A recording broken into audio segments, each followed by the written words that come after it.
I'm Hayley Winship and I'm a guide at Outdoor Adventure Club. Today I'm going to be teaching you how to build a fire.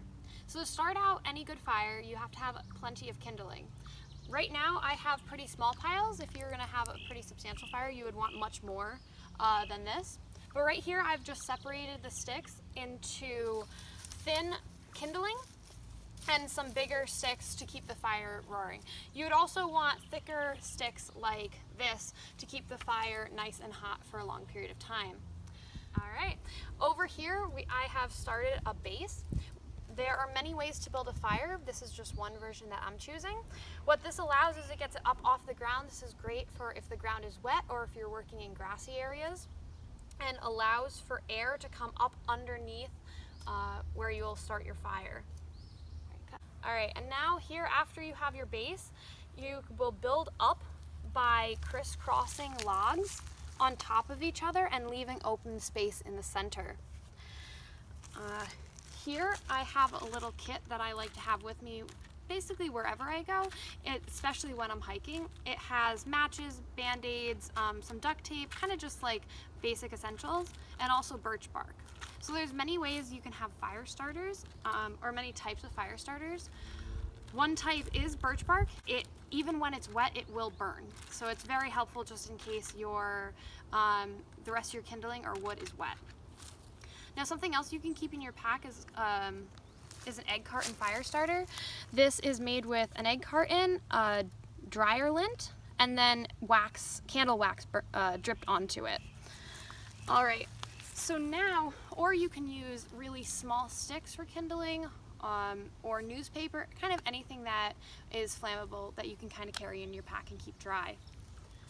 So here I'm going to take the small kindling from our pile. I'm going to use the fire starter and put it right down in the center of your pile. And then you can take your sticks and make sure they're broken nice and small, and you can drape them over the fire starter. You want to make sure there's enough air so the fire has enough fuel, because fires need oxygen to burn. And you can just put a little bit on, and once you get it started, you can add more. So out of my little pack here, I'm going to take out my matches. It's always helpful to keep your matches in a sealed container so that they stay dry even if your pack gets wet. So go ahead and light your fire starter from underneath.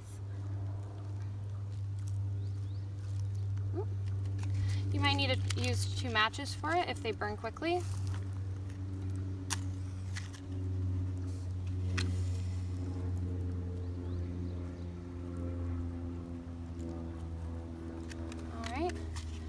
And you don't have to worry about getting your fire started really quickly. It's not a race. As long as you get heat when you're out in the woods, that's the most important part.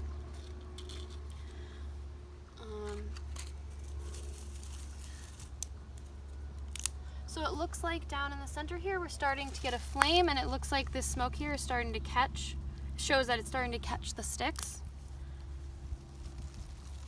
And the most important thing is not to just throw a bunch of sticks onto the top of the fire. If you put too many on, you'll keep oxygen from getting to the fire and smother it. So what you want to do is slowly add sticks where there is flame, and have enough patience and you will have a fire. Once you do have a solid fire going, you'll want to add bigger sticks than just the kindling. It would be sticks more this size. But right now I'm just going to keep letting this burn with the smaller kindling. And you can just add more across the top. And you don't have to keep sticking it down into the flame because the flames are getting up high enough now.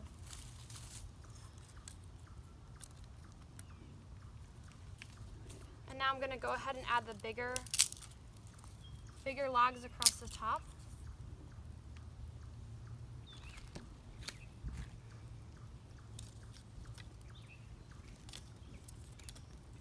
And the wind is definitely helping us. giving it a nice steady supply of oxygen. If it was a calm day, what I'd be doing at this point is bending down close to the fire and blowing into it to give it more oxygen like this.